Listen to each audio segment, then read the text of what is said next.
pinnacle of human perfection.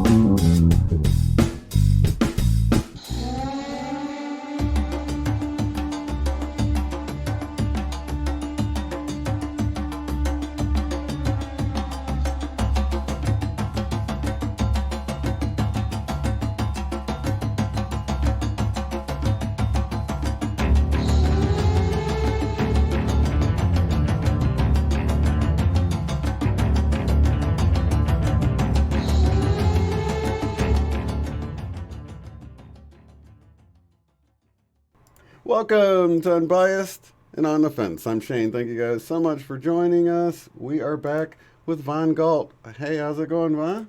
Hey, thanks for having me back again. So Yeah, happy to be here. yeah, this is awesome. So today we're going to dive deeper into what the heck is going on with the Earth's Schumann frequency. We're bringing back, of course, Buddhist author Galt, who has been studying the ascension of Earth for the last 40 years through her Buddhist background, metaphysic, academic research, and QHHT research, which we all love Dolores Cannon here. She discusses how Earth is also shifting into another reality and how more Mandela effects and faster manifestations will occur for those working on their awakening and ascension with Earth. She also gives us insight on how the awakening ceremonies done by many indigenous tribes in Buddhist monasteries in 2011 and 2012 contribute to humanity's transformation into oneness, and how this return of Maitreya Buddhahood, or Christ consciousness, ushers us into the golden age of galactic humanity for the next 1,000 years. And it does sound like a fun ride indeed. So I'm going to explain every one of those sentences because they touch on big topics. Each sentence touches on a big topic. So for your viewers that have not that I'm new to, let me just give them a quick background. So I'm Laotian. I was raised in the spiritual tradition of Buddhism for the last 40 years. Even though I don't look like it, last 40 years. When you're higher frequency, you don't age as quickly. So you're not counting a previous life then, I guess. Okay. I was wondering. Anyways, so for the last 40 years, I've been studying, Tibetan and Mahayana Buddhism. And for a very long time, I would just use the principles for my own inner wellness to manifest with consciousness and the studies in that spiritual tradition.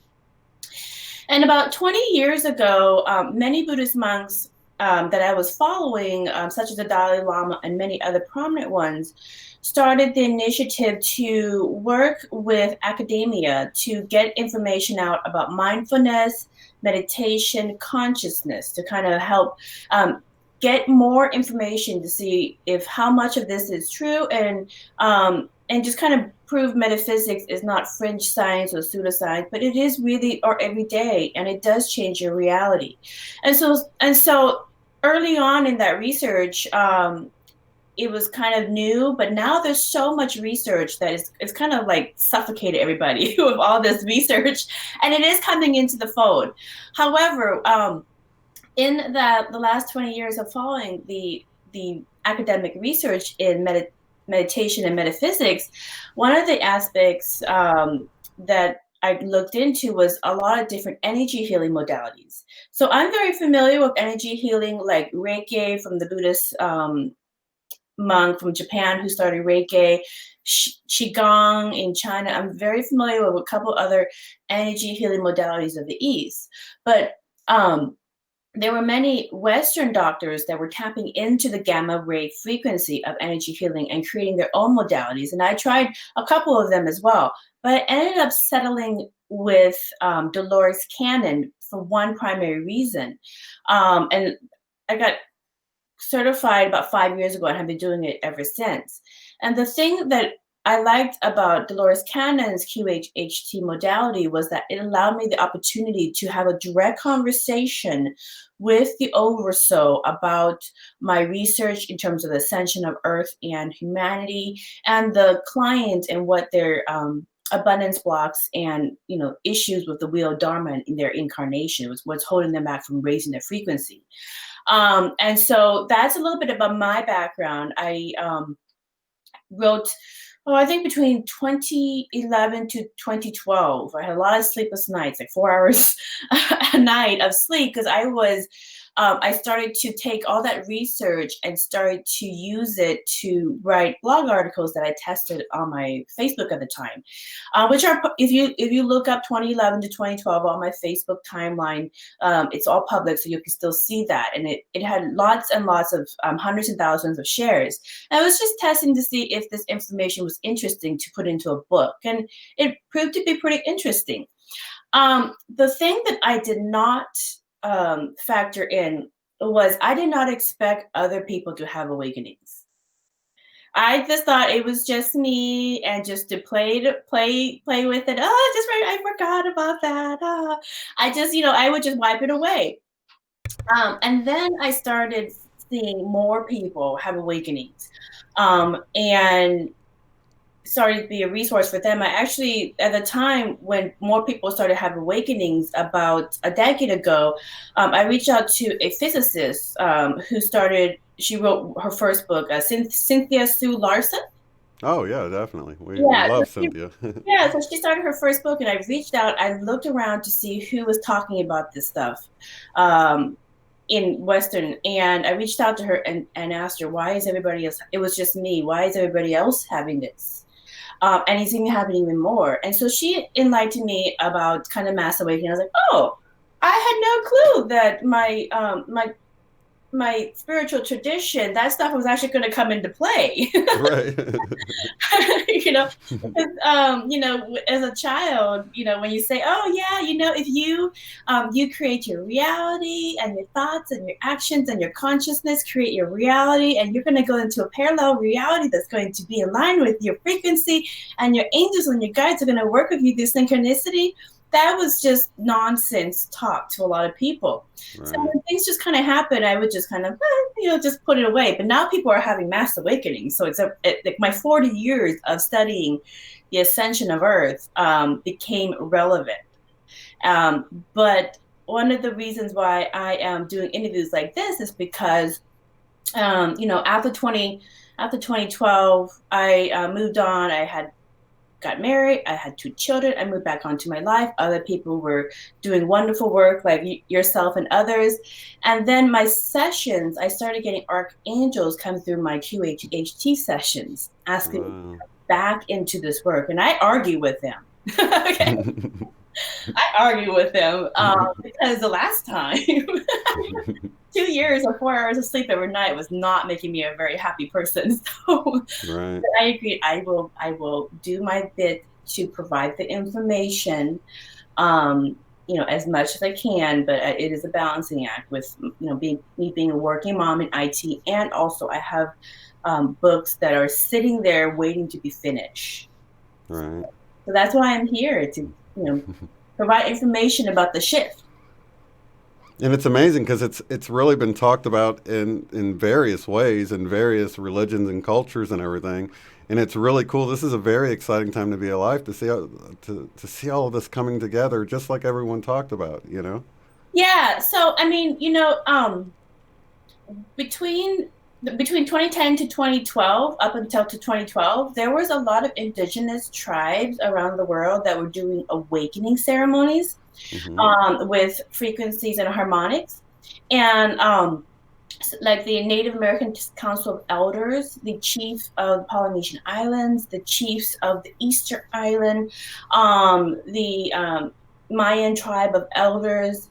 There were still indigenous tribes that kept this knowledge about the end of the cycle of polarity and the beginning of the cycle of unity consciousness, or oneness, or Christ consciousness in the West is what they would recognize it as.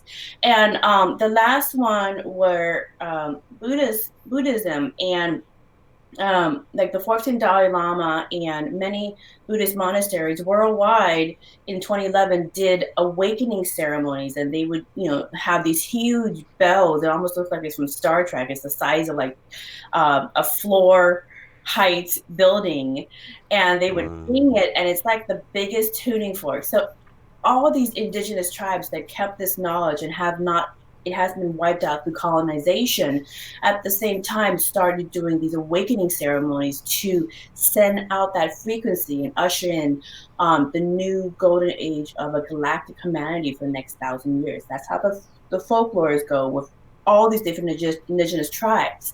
Do they do that at the same time, the bells? Because that could definitely affect the Schumann resonance. I mean, that's, you know what I mean? Just if it's all around the globe and they ring it at the same time, that's adding to that resonance of the earth, you know? Yep, yep. So, yeah, so all of them did the awakening ceremonies right around the same time, or in sync, or I'm not really sure the exact dates, but right around the Right. same, 2011 to 2012. Some did a little bit earlier, but basically they did all of that, and then they waited. They waited for Earth. They did the part. They waited for Earth Mm-hmm. to see what happens. And we know this in science when you follow the Schumann resonance. And so, people who are not familiar with the Schumann resonance, just to give a brief background, um, the Institute of Noetic Sciences, that was founded by Apollo 14 astronaut Dr. Edgar Mitchell, who started that. And his initiative was to work with scientists and academia to bring metaphysics into the fold. And that institute still does that. They helped sponsor the Heart Math Institute that measures the frequency and energy of the human heart, which they found is 5,000 times more powerful than your brain. So you Mm-hmm. can feel it when somebody is like of high frequency and they are emitting a certain energy from their heart. Mm-hmm. So anyway, so those institutions sponsored the build at Princeton University of the what they call the Global Consciousness Project. And what they did was they put these, like, at the time when they first started in 1998 was when I first started following it, and they didn't have much data because a lot of things didn't happen for a long time. Um, With the random number generators that they set up all over? Right, yeah. Yeah, so they put like 70 and they have a little bit more, but they will put these random number generators in different parts of the earth. Oh, did we lose you? I think we might have lost you, Vaughn. You're frozen.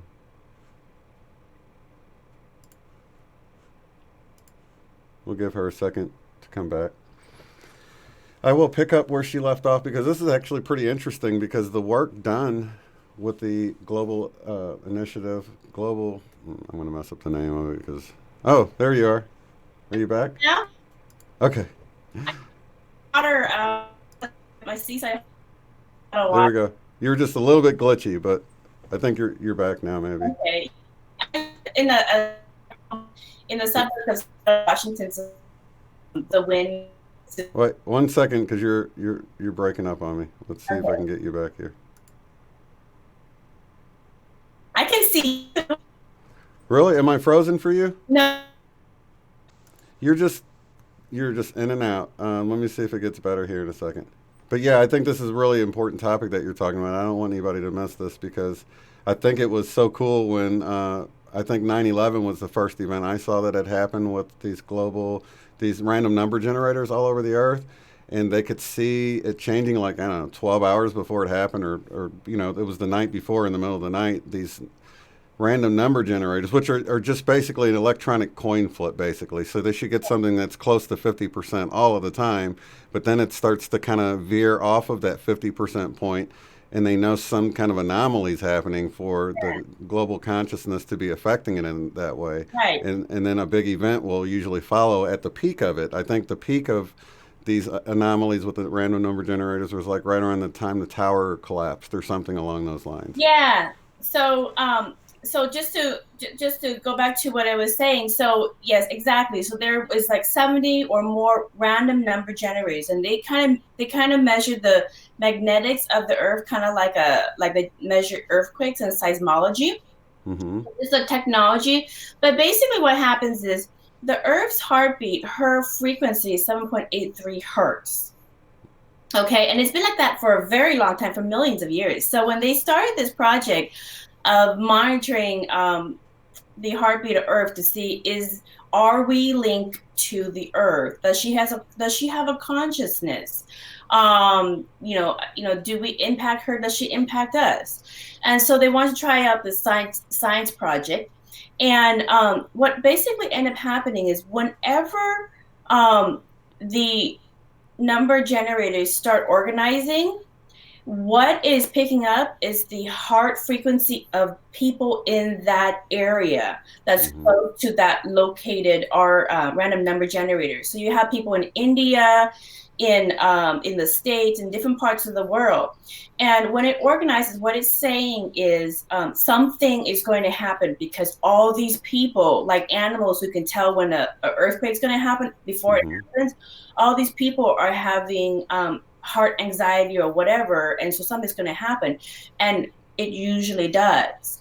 So and it has to be a very, very impactful event. So like in like India, it will forecast earthquakes or major disasters is going to happen. It predicted Katrina before it happened. It predicted 9/11, just really impactful events. And at 9/11, it's funny because I actually had dreams about 9/11 2 days before it happened. Wow. And a lot of people did, showing that these RNG generators were picking up people's anxiety before it ever happened. So what does that mean? So let me explain what this means. So when you go and you look at the graph of the Global Consciousness Project for how they measure different events, basically there's a blue line. And when it hits that blue line is when she's spiking. If it doesn't hit that blue line, she's not interested in the subject. It hasn't really kind of gotten her out of bed, okay? It's kind of funny. It's not interesting. So that's how you do it. So, but basically, when she was 7.83 hertz for a very long time. At 9/11, she spiked. In 2014, she spiked to 15 hertz to 30 hertz, which was big. When you're 7.83 hertz for millions of years, and all of a sudden something's happening, a lot of these scientists get excited. So they're like, data.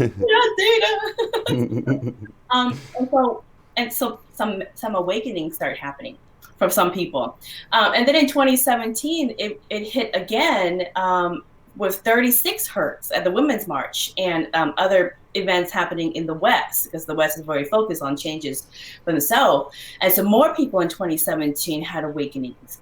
In 2020, which is where we're at right now, this month, it has hit up to 50 hertz. So what does this mean when I'm talking about hertz? The way you can understand this is let's take a TV. Okay, an old TV is going to have 24 hertz or 24 frames per second. And you can see the picture quality is kind of slow. And when it changes picture, you can see that it's changing. So it's kind of a low frequency TV. But when you upgrade to a TV that's newer, that has maybe 60 hertz to 120 hertz, it's 60 frames to 120 frames per second. So the picture quality is much higher, much more pixelated. Things change from frame to frame so much faster, so that you can't really catch the nuances of things changing. So very smooth, yeah. It's a smooth picture. And so when the Earth has her leaps from the different levels of hertzes that she goes on, what basically happens is the picture is changing so fast that you can't catch these changes in real time like you used to. Like I used to be able to, years ago, see like a billboard go whoop, whoop, and then some of my friends, and then we would do like, we would have a great time over that. But now you can't really see that as much, because the picture is changing so fast. And so how you know that you're changing to another reality is you have what these call Mandela Effects, where now you see, now you don't. Right. Something new that you never saw before, because you see the picture slowly change, because the picture quality has gotten better. And for people who are higher frequency, who are working on their awakening and who are working on ascending their levels of consciousness, they are matching or trying to match her frequency. And as they match her frequency, because she's shifting to a whole new reality, into a 5D reality, they are going to go with her. And the people who aren't raising their level of consciousness and working on their ascension work, by having their personal awakening that they are the user that's manifesting, attracting to them the, what they are. The reality is just reflecting back to you what you are. So you're the user that changes everything. So anyways, so if you're doing that work, you're going to catch up with her. If you're not doing that work, then you're going to stay in a lower vibration, and you're going to stay in a reality that's a lower vibration. It's not going to be accelerating as much. And that golden age, that unity consciousness exists in a 5D level of consciousness, and that's where the earth is going. And she's very, very patient. She gave everybody a second chance, because there was people who were so close. So things are very polarizing right now to kind of force you to decide which frequency you want to be in. Do you want to be integrous and courageous, and align with those things in your life, or do you not? Because you kind of have to start walking your talk. I'm so glad you said that, because I come across a lot of people, with the Mandela Effect community that I'm involved with, that they're just like, I just want to go back to my old reality, and I'm like, no, you don't.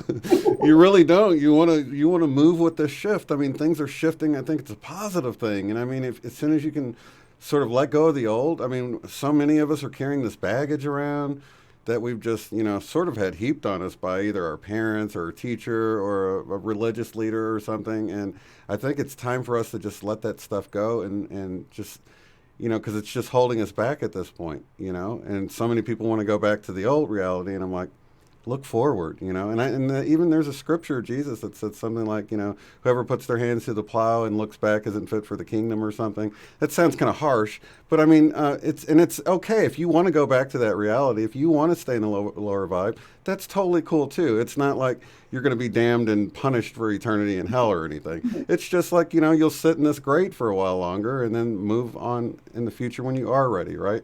Is Yeah. that kind of how you see it too? Yeah, and that's how it is in Buddhism, because Mm-hmm. the different levels, it's like kindergarten is no better than middle school, is no better than high school, is no better than college. Okay, they each have their own hum, and they each have sweetness in every single level. Okay, so you're going to get exactly what is the experience that you're supposed to get. And for some people, they're ready to graduate to the next level and have better, higher experiences. And for others, living in that level of frequency is just too much for them, and so they just want to go back to what they know, which is fine. Maybe another lifetime they'll get to the point where they can get to a level of consciousness in which this is comfortable for them. It's Mm-hmm. like if you take somebody and you put them many levels up into another classroom that they're not ready for, they're going to fail, and they're going to have a miserable time. Mm-hmm. So and so there's nothing is better. Or Just like high school. If you're a middle schooler and they stick you in high school or college, you're going to be like, what the heck? This is horrible, right? yeah, you're just not ready for that. So that's what's going on with the Schumann frequency, and so she is shifting to a different reality. And there's nothing wrong with third dimension. There's nothing wrong with fourth dimension. Everybody's going to get their set, and we really just need to get over our fear of death. That's That's really a what huge it one. is. It really Yeah. is. Because especially in my regressions, a lot of the people that I get are very old souls that have came here to, help with the ascension and awakening, and they're at the part in their level of consciousness that they're ready to kind of learn and grow with the ascension of Earth and the universe. And when they come in, they basically are just looking to, what's my buttons blocks? What are the things holding down my frequency that I need to um, find clarity, forgive, let go, and so I can lighten myself up. Because you have to be lighter, kind of light as a feather. You have to not have any baggage holding you back to the third dimension. So if you work on the abundance blocks and your unbalanced perspective on things, then those things are not going to weigh you down anymore, and your energy will be what it was when it came into this experience, which Mm-hmm. was high radiating, loving, and just very abundant. But and by doing that, you are changing your consciousness. And basically, when they did the indigenous awakening ceremonies, it was ending the cycle of polarity and ushering in a new energy. The energy is of unity consciousness. So if you look at a lot of scientific evidence now, they've shown that we are all connected. The global consciousness shows that we're all one. We're all connected. In my regressions, you can go into that, and the spirit world is connected to everybody else. We're all connected. So, and there's so many different ways to know that we're all connected, and we're all one, anyways, in this whole experience. But it you know what people need to understand is they think that okay, we're going to go to fifth dimension, I'm going to check out, I'm going to quit my job, I don't need to do anything, and this is not Armageddon, okay. So, and that's not how it is. What is changing is your perspective on things are changing, because the frequency is so high that the veil is lifting, and you're able to see your connection to everything else and to everyone else. And so your way of being separate from one another and seeing separatism no longer is something that you hold on to anymore, because for some reason you just change your viewpoint, or more open-minded to things like that. So when you change your energy, what happens is when you transition into the Christ consciousness, Maitreya Buddhahood, all these different terms for oneness, when you change to that, then you change your energy. And by changing your energy and your perspective on things, your actions start following that consciousness. And so when you're doing things, you're much more inclusive of people. When you're working on something at work, because this affects everybody, everybody's connected, you put more integrity and workmanship into your work, so that you put a good product and something good that is reflective of you, that's going to enrich somebody's life. You put your heart into the food that you make, so that they get a good experience, not just put some pieces of bad food out there and that's it. You like it, you don't like it, I don't care. They're just more integrous. And Yeah. these are the effects of people who are of higher frequency and see the oneness in everybody else. Isn't it amazing that when you do shift like that, it seems like your world begins to shift around you just from your own perspective shifting?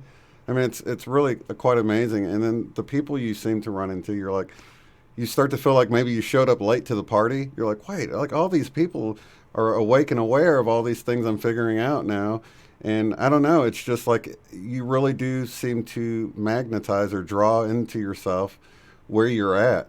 So I guess if you're really low vibe all the time, you're constantly sort of bringing that to yourself. And when you begin to shift upwards, you'll notice that your vibration changes and you begin to draw in these higher vibe people as well. It's Yeah. amazing the way it works. Yeah, and and the thing is that, and they found this also, not just in Buddhism, but they found this also when they're studying the Schumann frequency. That when they start looking at whenever she does her spikes, and they look at history, what happens is it's almost like an amplifier. So like a magnet, we're all energy and we're responding to each other, but the biggest magnet that affects us is the earth. And so when she changes her frequency, it really affects us in a lot of different ways. And, actually, Dr. Hawkins, a top mental health doctor who spent his life mapping out the levels of consciousness of different people and things, have found in his work that there's an offshoot of humanity that is going to be happening, and he calls it Homo spiritus. So Wow. Homo spiritus, and we are getting an upgrade in our nervous system.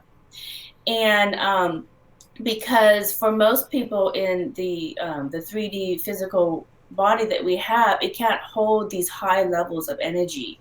When you get to 5, 6, 700, 800, it can't hold these high levels of energy. So in order to have a 3D experience, we are getting upgrade, and the way you upgrade somebody is to change their frequency. So a harmonic tuning for a little by little changes everybody's frequency, and their nervous system starts changing as well. And they've done this with sound science where they would play certain frequencies to animals, and they would actually change their cosmology. Wow. Them that frequency. So they will get an egg of a chicken and then play the heartbeat of a duck, and a duck will be born. Okay, I've heard about that. Also, shooting the laser through one type of embryo, and the light carries the DNA over, and then it changes it. And I've heard of They these didn't sorts do of things. anything physical. All they did was send the energy of another genetic code into Right? the embryo. It changed the embryo. That's So when amazing. Earth changes her frequency and she does these leaps to higher and higher frequencies, it's going to change our bodies, and it's going to change our nervous system so that um, we can be more present, but be homo spiritus, like Dr. Hawkins says. Hmm. So but it's going to take some adjusting. And like you said earlier, once you are awakened, you kind of can't go back. Right. Because you feel like you're cheating yourself. But the thing that people ask all the time is, what's this whole point? Well, then why are we doing this? Why, the thing is that everyone who is coming here they're at a point in the level of consciousness to have the personal awakening and kind of understand the rule book of the game. And the rule book is that you're the one that's creating it and attracting to yourself. And so, like I said, when Earth increases the frequency, she's an amplifier. She's like this huge tuning fork, so it brings up everything. So if you're higher frequency and you're gonna be more creative, you're gonna be more positive things are gonna happen to you. You're gonna have an easy time whenever she does her leaps. If you are negative, you're going to bring more negativity to you. You're going to attract more accidents, more illnesses, because you're amplifying whatever energy you are. And when they mapped history against the spikes in the Schumann resonance, they found that humanity had a lot of renaissances during this time. At the same time, it had a lot of conflict and war. So the people who are high frequency are attracting to self more of that high frequency, and the people who are low are attracting more low. But the thing is that what's different that they found with this project is that it's never gone to these highs before. 7.83 to 50 hertz is a really big jump, and she keeps on jumping bigger and bigger leaps. And so, because she's never done it before in history, they're going, well, what's going on? And basically what's going on is what a lot of the indigenous tribes have been saying, is that we're splitting into a parallel reality that is of higher frequency. And they've shown this in science. They did the double split experiment. Where they showed that, and they did this thousands of times in quantum mechanics all over the world in different universities. And what they found is that two exact atoms can exist in two different places and still communicate with each other. Right. So what does that mean? We're all atoms. That means we have multiple versions of ourselves in parallel realities, and we can still communicate with each other. So you might all of a sudden have a change of thought and be like, you know what? I don't think that's a really good idea. Well, it's probably coming from your other self in another reality telling you, hey, that was not a good idea. I did not like that experience. So, that could be happening to people as well. The concept of multiverses, Dr. Steven Weinberg, who won the Nobel Prize for proving and talking about multiverses, have shown that as well. But then also, a team of military remote viewers from I think Dr. Courtney Brown of the Farsight Institute. He spent much of his career, and I think he's still doing it. And For remote viewing. For remote viewing for the military, the U.S. military. So the U.S. military team of remote viewers that he was doing found that after 2013, there was two separate timelines. One of higher frequency and one of lower frequency. So, even like the D wave, it started off with D wave systems in Canada, but because they have shown it in beta, a lot of companies like like NASA and Google and other companies are coming in trying to replicate the D wave into a bigger scale for their own purpose, because they Mm-hmm. don't want to start experiments that are going to fail. And so what they want to do is they want to pump in a bunch of questions to the computer, search the internet for the answers. And because the internet is not 3D, it's just energy. They're getting the answers from the internet, and they're getting answers to questions, or proposals that they have for different ideas that they want to do, that don't exist in our reality, that don't exist, people and ideas that don't exist in our reality. And so the D-Wave computer is just basically pulling this information from parallel realities that are pumping in their information through their internet. It's almost like the wave of probability of what could be. I mean, and when you think of it in those terms, it's like limitless Yeah, what information you could pull in. I yeah, mean, an idea that somebody didn't do in this reality exists somewhere else, and that computer can go grab it and say, "Hey, they never did it in this reality. Do it here." yeah. Do it here, or Mm-hmm. maybe you're thinking Google is really invested in a D wave. NASA is really invested in trying to duplicate a D wave for themselves. The first customer was the U.S. military, but there's all these tech firms that are going in trying to replicate it for their own purposes, so that they don't spend a lot of money on futile projects. So, anyways, that's been proven in technology that there's parallel realities. And you know what is funny? I was just watching Space Odyssey, and in the old movie Space Odyssey, and there's this black monolith, in all different timelines. And wouldn't it be funny if the black monolith in Space Odyssey was a D-Wave computer? Oh yeah, really. I've often thought about that at the Mecha cube that they always walk around. Yeah, I'm like, what if that was a big D-Wave computer? that was a D-Wave computer. So I just thought that was really funny. But anyways, the point is that the debate, of do we exist in multiple realities? Is there multiple dimensions? That's kind of over now, because they've already proven it in science and technology that Yeah. there are parallel realities and the parallel versions of us.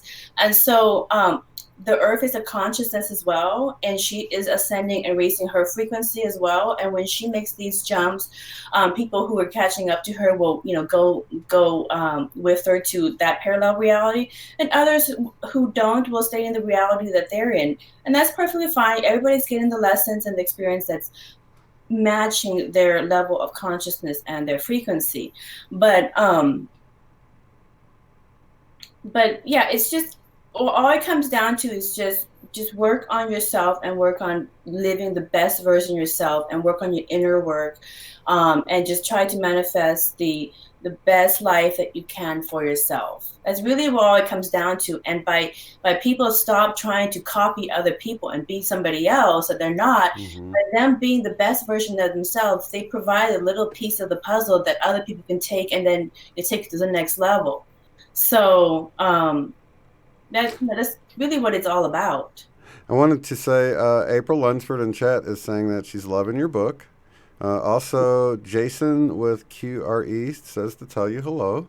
Oh, hello. And okay, so to build on what you were saying, because I love this, I love, with QHHT and some of these other modalities, how you can see these trends, and you can really see how we're connected, because you might have one client that doesn't know your next client, yet when you get into communications with this higher consciousness, you can tell you're continuing a conversation. That's one of the things that I loved about Dolores Cannon's books when I read them, is she would talk about being on one side of the planet, having this conversation with the higher consciousness, and then continuing it through another client on the other side of the planet, and they didn't know each other. So you know that they weren't colluding and saying, well, she said this and this and this, and it wasn't public or anything.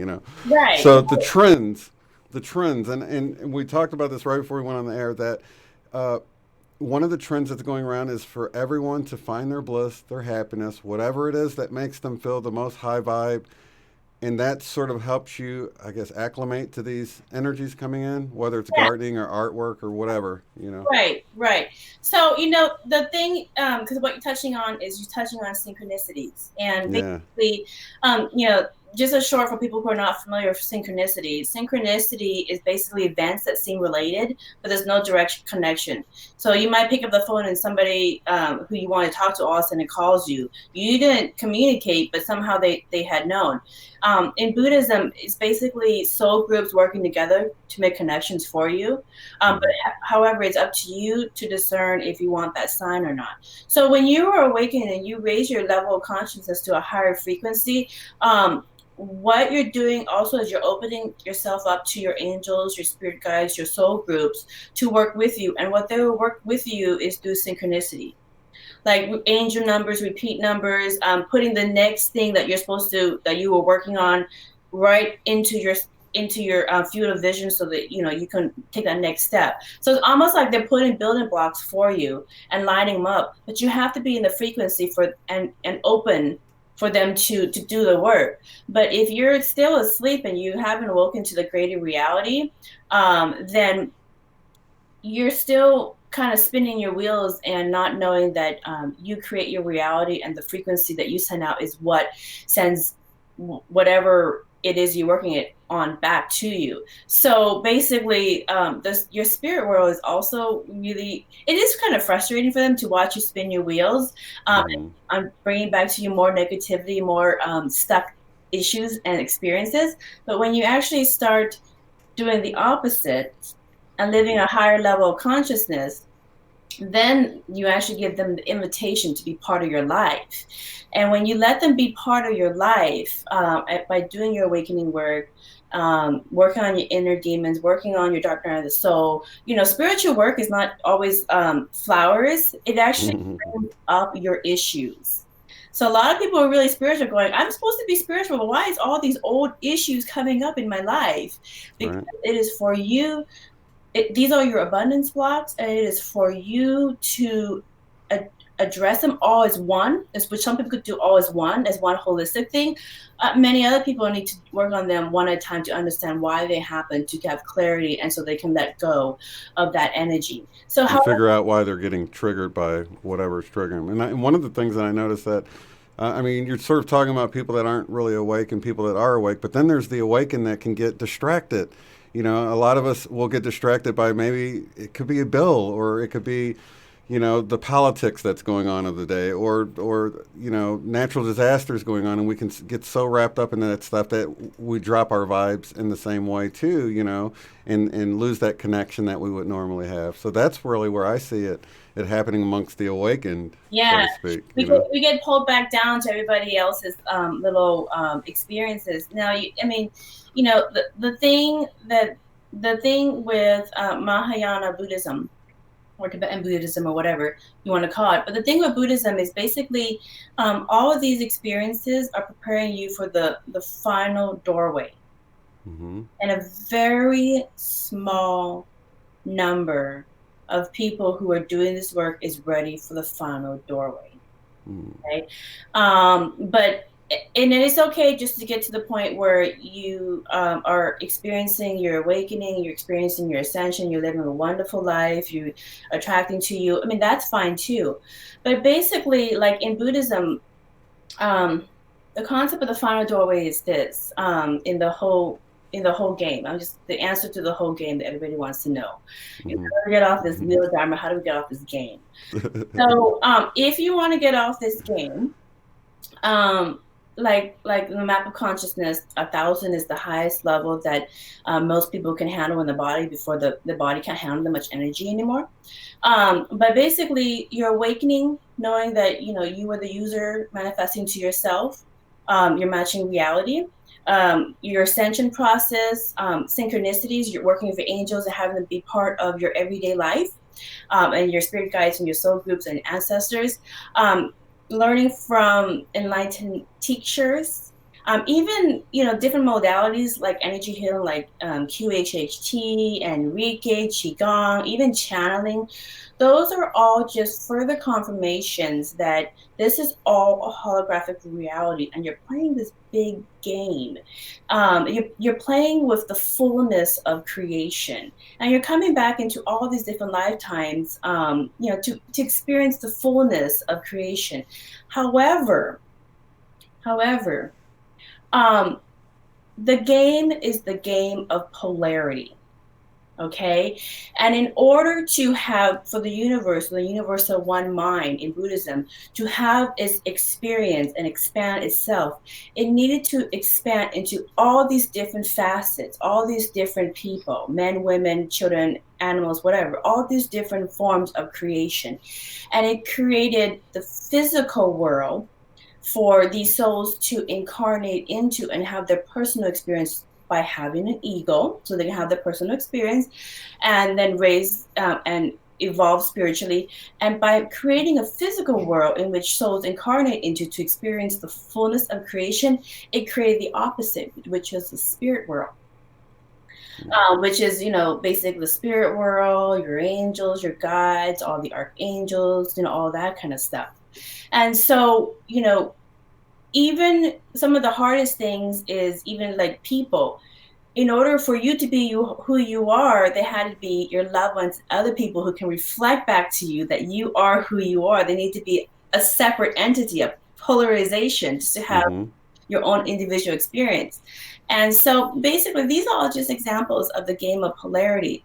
But what happened, because we are all one and we are all unity consciousness with the oversoul, or the one universal mind, the Lord actually gave humans the power to return home by um, letting go of his ego and the game of polarity and reabsorbing back into the eternal energy of the one mind. Okay. And that's really, really hard. And there's, to do, because, many, like, and there are very few people in history actually did, like Yeshua, Kuan Yin, Jesus, Buddha, and so many different others in history. But what happens when somebody decides, I think I've had enough of experiencing all of these different incarnations and experiencing the fullness of creation. I think I'm ready at this point to achieve Buddhahood and let go of my addiction to creation and return to the spiritual emptiness or the non-duality, the void. Mm-hmm. I think I'm ready to do that. What they do, because we're all connected, what these people or these avatars do is they raise and level everybody else up, so that they level up all humanity, all creations, all universes, all dimensions, all archangels. They level everyone up, and they kind of save everyone from a lower reality. So, and during Buddha's time, the level of consciousness of humanity was 90.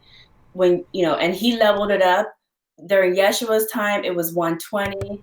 When he achieved the avatar status, he leveled up even more. And I think Dr. Hawkins measured the level of humanity before he died, and it was at 207. So there was a couple more avatars that level it up. And we're just, if a couple people get to the point where they're ready to return to the void, it will level us up even more. So it's kind of like when we have archangels up here and all these different things. When the person at the bottom, the little low-level human, decides to, okay, I think I'm ready to return home, it brings everybody up, everybody up. And that's the golden age that I spoke of in the intro. Then, when we all get to that point, we bring in this golden age, or where does that fit in the 1,000 years of peace or whatever? And I do want to mention here, though, because I love bringing up a Mandela Effect in case people haven't heard. But Jesus spoke about this 1,000 years, this golden age, and the lion shall lie down with the lamb, which is now the wolf will dwell with the lamb in the Bible. So if you guys remember that scripture, the lion and the lamb, look it up. It's changed. Isaiah 11:6.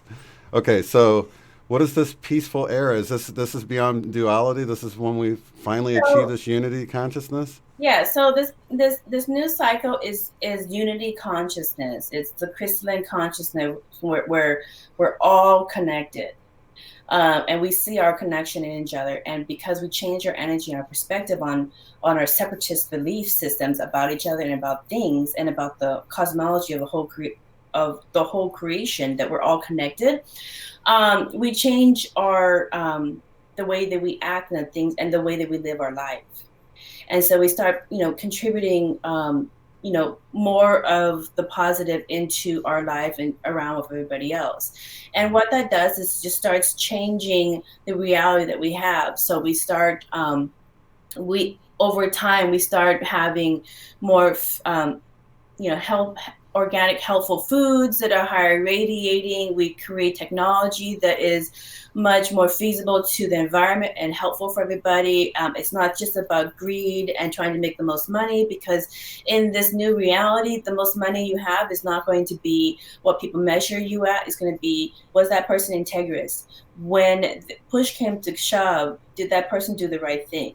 And I'll give you an example. Like, I am a writer, and so I write, blogs for different things. And I wrote a blog on for LinkedIn for a friend on discrimination and retaliation as it being a more common thing than discrimination, and that you can prove retaliation.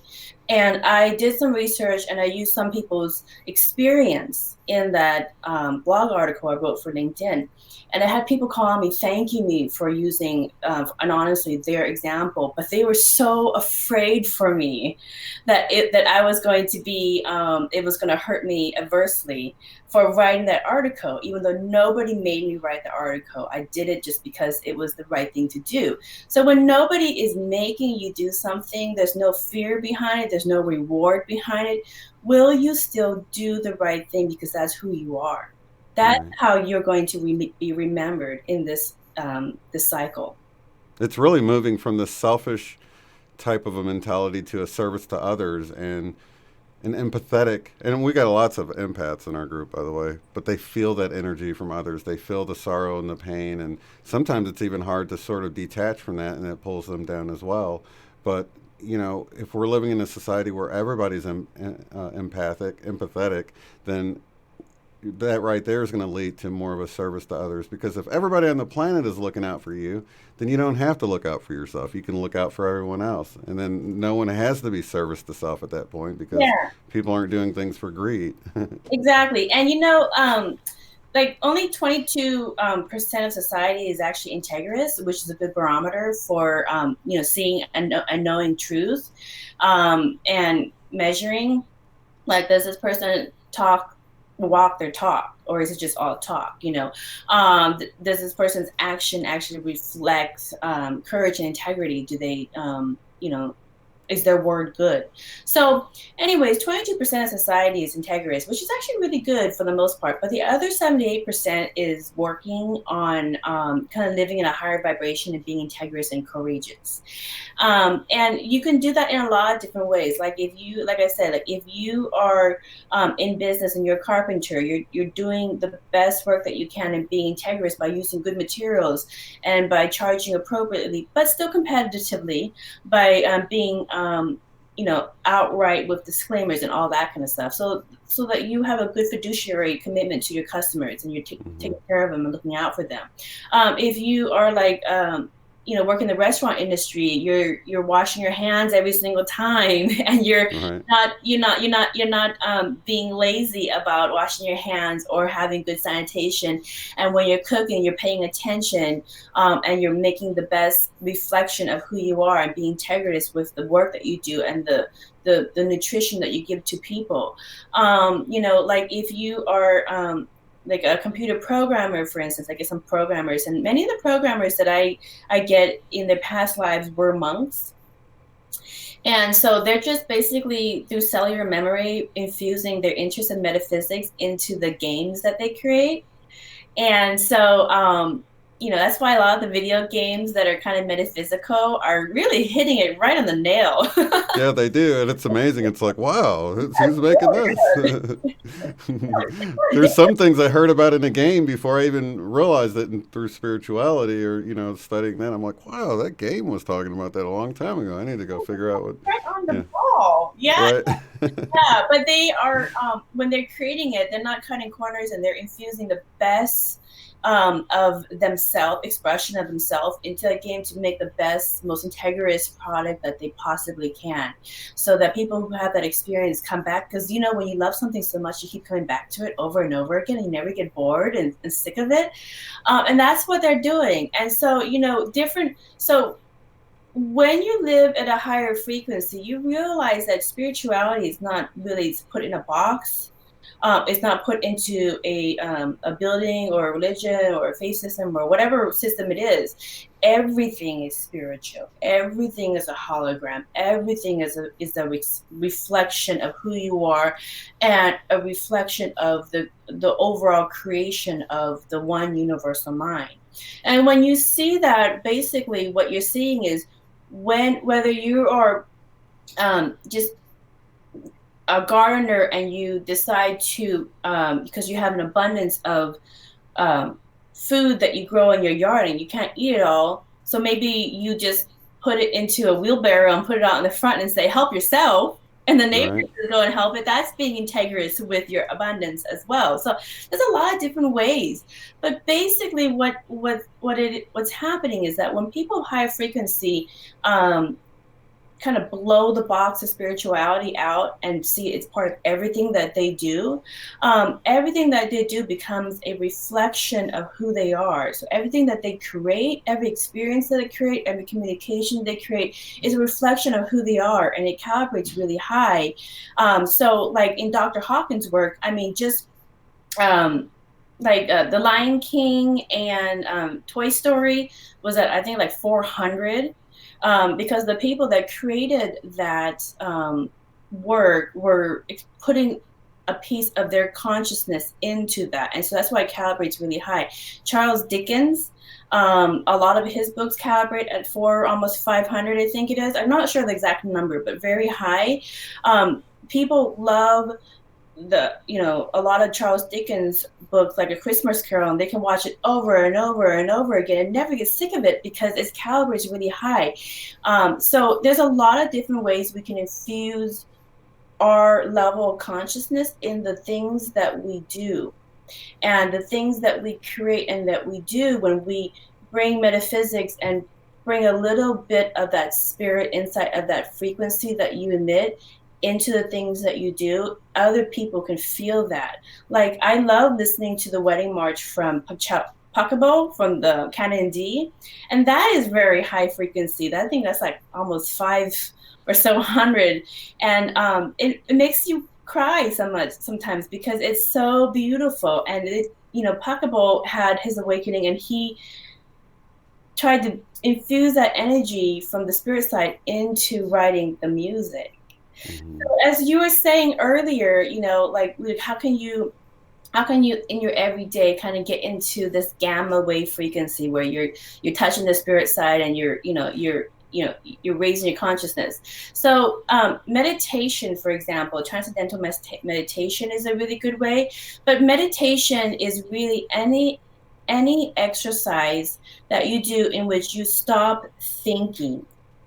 So the brain is part of the ego, and it will always be thinking and trying to come up with new ways to out kind itself. So you just stop the monkey mind. So meditation is a way to stop the running mind, and it puts you into a gamma wave frequency.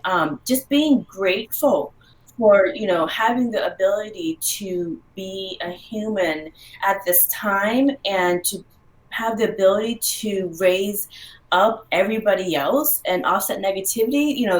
That's the thing to be grateful for. There's a lot of things in your life to be grateful for, and being grateful also changes your brain frequency to a gamma ray as well. And gamma ray is the energy when you're in hypnosis, when you're talking to the oversoul or having energy healing.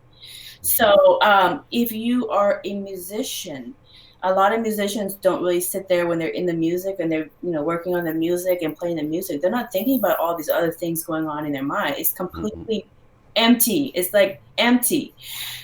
Same thing if you're a artist or you like to paint or garden. You're just sitting there focusing on, oh, I'm gonna red on here and that blue on here. You're not thinking about all these other things that are going on in your mind. That's meditation. Those are the activities that put you in that gamma wave frequency. And if you want to manifest even faster, when your brain is in that gamma ray frequency where you're open to the spirit world, you could insert what you're focused on. So if you're focused on having a good job interview, if you're doing your meditation exercise, let's say your meditation exercise is playing music or doing art, but then you focus on the outcome of, I'm going to have a good interview, it's going to be, whatever, and you just focus on that while you're doing your art, it will happen because you That's the are in manifestation. the That's code of the matrix. right. One thing I've noticed, it's come through a bunch, that it's almost all the sessions and across the board, any practitioners I talk to, it's like they're told, people need to do more art. You need to do more of your art, and because people neglect those things. But that's exactly why, because it gets you into this gamma wave that you're talking about, and Mm-hmm. that's where your greatest intuition comes from too. It's like you rise above all the chaos that's going on in your life, and you can hear more clearly from your higher self saying, just intuitive ideas or what have you. And it just Yeah, seems like that's super important for everyone across the board. And, yeah, for anybody that can't get a QHHT session, just know that's one of your answers that would come back is to yeah. do your art, do your music, do your whatever it is that you do that gets you Whatever in that your state.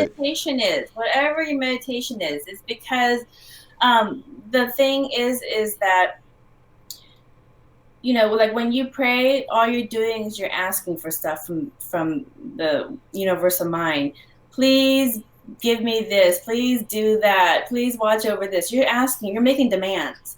But when you are in meditation and you completely empty your mind, and whether your meditation that gets you into transcendental states of consciousness is through meditation itself or through gardening or painting or drawing or even listening to music or making music, whatever your meditation that stops your brain from thinking and gets you into that higher transcendental gamma wave frequency, that that is going to keep you healthy and is going to continue to manifest a greater reality for you. So it's Hmm. a good everyday thing to do for yourself. Yeah. I've heard that about the health too. People's health completely turning around once they got into that higher vibe. It actually brought their health up with it. Yeah, and they have learned that through consciousness research and mindfulness research as well, that art therapy, music therapy really helps people stay healthier. And so when you're in like cancer research, they will recommend you to take some art classes at the hospital or some music classes or some yoga classes just to try to get you into a transcendental mindset so that you're not focusing on your illness, but you reset your whole programming. It's very good. Yeah. And that's a message that everybody can take away from this because we want to shift. We want to go through this narrow doorway, right? Yeah, yeah. So and the thing is that what the oversoul really wants everybody to know, and this comes across in my research from the last 20 years in metaphysics, in academia, in my 40 years of Buddhism background. The thing is that whether you're in the third dimension, fourth dimension, fifth dimension, whatever it is, whether you're in this reality, that reality, whatever it is, nothing is better or worse than anybody. It's just you're going to be where you are supposed to be. And you're going to get exactly what you're supposed to get. And you're going to evolve. And if you go through that I got to say something that for some people who might want to go to the final doorway, ego is definitely going to challenge you. Okay, so ego does not want to die, and it's a really good tool so that you can have your individual experience. Like, well, wouldn't you want to experience Star Trek reality? But wouldn't you want to experience like the higher dimensions? And that's fine too. And I get a lot of star seeds or people who have had incarnations in other realities, elementals, and other things who are here just to learn what this is all about. But your ego is going to challenge you through negative manifestations to bring up all your crud so that you can address it. And it's also going to kind of challenge you to challenge your character to see if you're integrous and to see, if you really are, solid all the way through. So one of the things that take down the energy of a lot of gurus and a lot of really highly evolved people is everybody wants to do good for other people. So it will use your weakness to help people. Mm-hmm. against you. Like, well, if you just stay behind, you can have all this power and wealth, and you can help all these people here, live better life and with less suffering. But it's artificial, because if you truly love somebody, then you're going to respect their journey and respect the things that they have for themselves, and let them walk their own journey so that they can experience and grow on their own, instead of artificially making them do something, because it is not real. And so that's Right. how the ego, it will kind of use some of your strengths against you, to see, if you can see the wisdom behind that. So it's really hard to let go of that ego identity. But since we all exist infinitely through the eons, there is no rush to return to the spiritual emptiness, of the universal, mind, and consciousness. But if you do get to that point, if you're hearing this message at some point in your incarnation, in your existence, you will return home, and you will let go of your addiction to the fullness of creation. Very good message. Mm-hmm. Well, I want to thank you for being on. We got to start having you back regularly. I always enjoy the talk. People in the chat are enjoying it so much. Do you have anything? Oh, I do want to mention that Vaughn has her YouTube channel going now. She got up right after she was on the last time, so I didn't have her link the last time. So do check in the description box below and subscribe to her channel. She's also got her website. I've got it right there on the screen under her name, merkabachakras.com, as you see there. And I think we've got your Facebook down there as well, don't we? Or Yeah, your author's page for your books. my author's page. And the thing is that you know like I usually don't like to be in the limelight or anything like that, because I try to avoid spiritual ego. So, spiritual narcissism and intellectual narcissism, these are real things as well, and that will lower your frequency.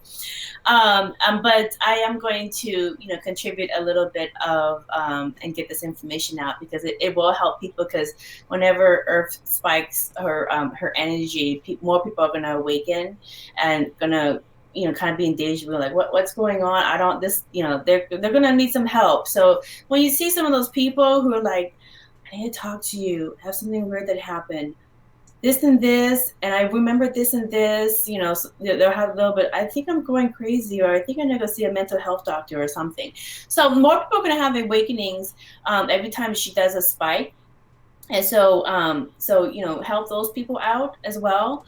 But, in all my sessions, the oversoul always says the same thing to my clients. And so I put that message into these 4 or 5 sentences that I always close out with.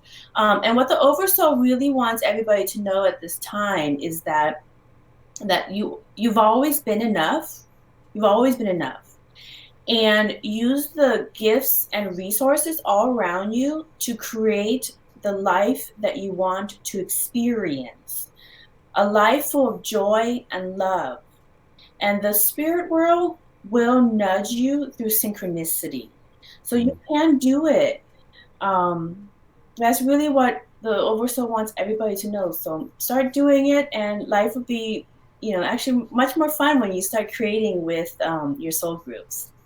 Absolutely. I think one of the things that I've been hearing a lot, even within our community, is just the intensity of the anxiety some people have been feeling with these energies. And then people that have no idea, that aren't in these communities, but they know people in these communities, they'll chime in. They're like, I've got people that I know that it's just been so intense, they're going to their doctor and trying to get on anti-anxiety meds and things like this, because they've never experienced it before. So they feel like it's just them.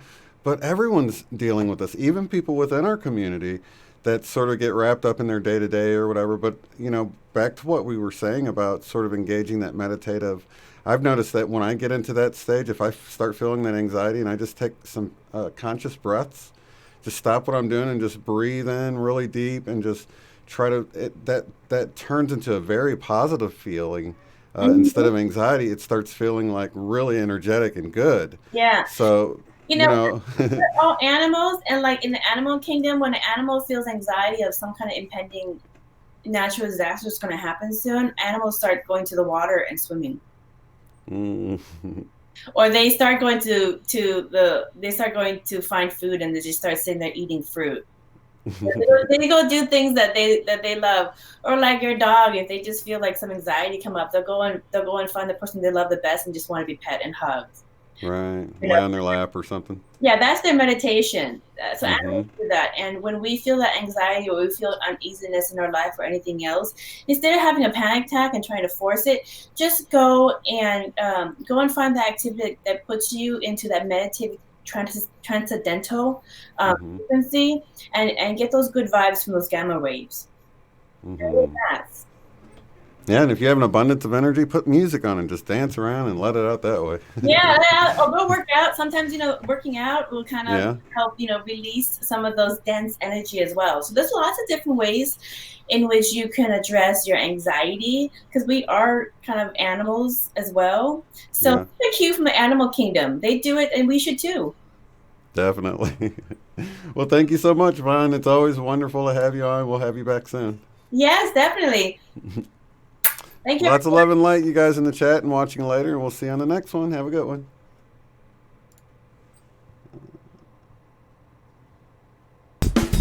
Be sure to check out the website at uotf.net. There you will find the live stream schedule displayed in your local time right there on the front page. Below that, you'll find links to take the Beyond Quantum Healing course at a discounted rate, purchase our book, Mandela Effect, Friend or Foe, in paperback or ebook, or to contact me to schedule a BQH session. At the top of the site, you'll find links to help support the work I do, access the free private forum where you can discuss organizing get-togethers in your area, Mandela Effects, and more. Thank you all so much for being here.